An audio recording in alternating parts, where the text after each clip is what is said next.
FSP Hydro G Pro ATX Power Supply Review.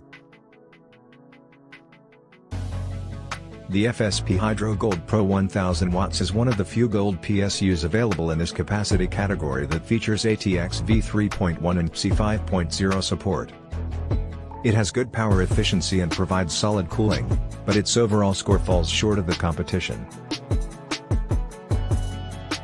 The Hydro G Pro 1000 watts PSU comes from the new generation of PSU models, which feature ATX v3.1 and PSU 5.0 support.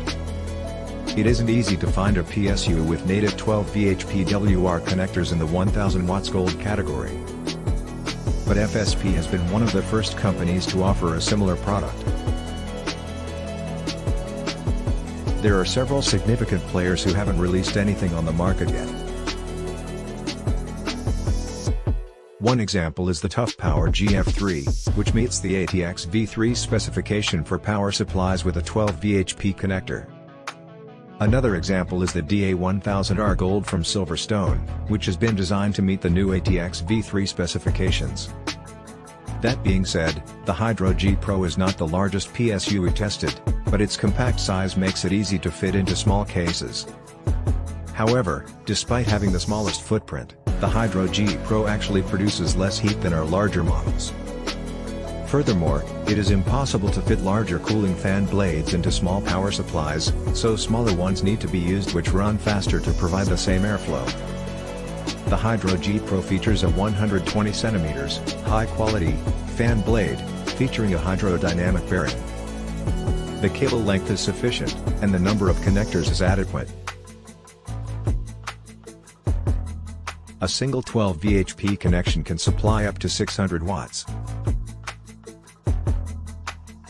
According to Intel's testing guidelines, an ATX v3.1 PSU should be provided with a 450 watt 12 VHP connector. Most manufacturers ignore these recommendations and provide only 600 W connectors.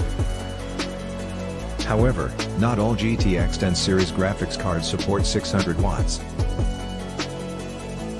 Please take a look at our PSU 101 article, which covers important topics related to power supplies. It helps you better grasp the components we're discussing. The small PCB has equally small heat sinks.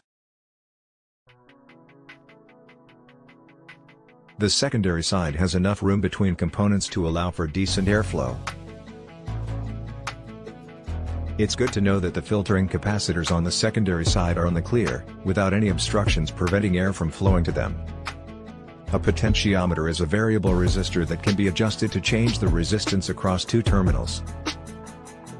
Potentiometers come in various sizes and shapes, but they all share one thing in common: they're adjustable.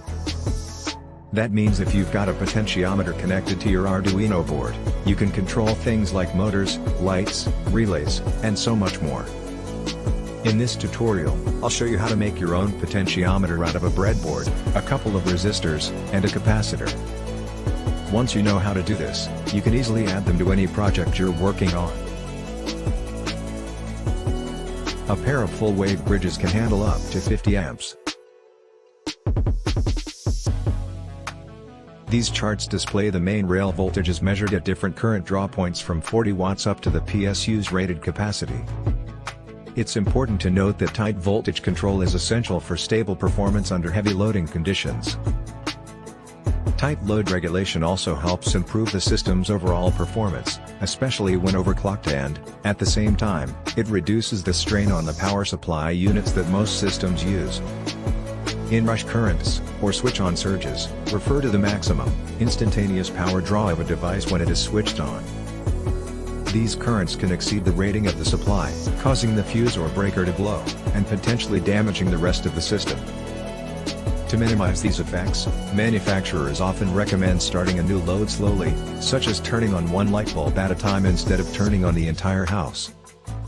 However, this does not completely eliminate the problem. If too much power is being used, the fuse may still blow. Leakage currents are usually measured using an electrical safety tester called a GW-Instec. For safety reasons, the maximum acceptable level of a leaky lecture currency is 3.5 mA. It is defined by the EE regulation, which ensures that the current is low and will not cause any injury to anyone who comes into contact with the power supply's chassis. These tests reveal the power supply unit's load regulation and efficiency level under high ambient temperature conditions.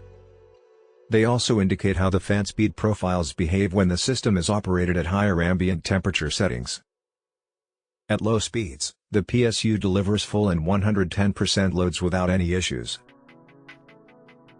However, when the speed increases, the fan's sound becomes louder. For these measurements, we use the lowest load, the 80+ standard measures. This is important because we want to represent when a computer is idling with power-saving settings enabled. The fan doesn't turn on when the load is less than 80 watts, even at high operating temps.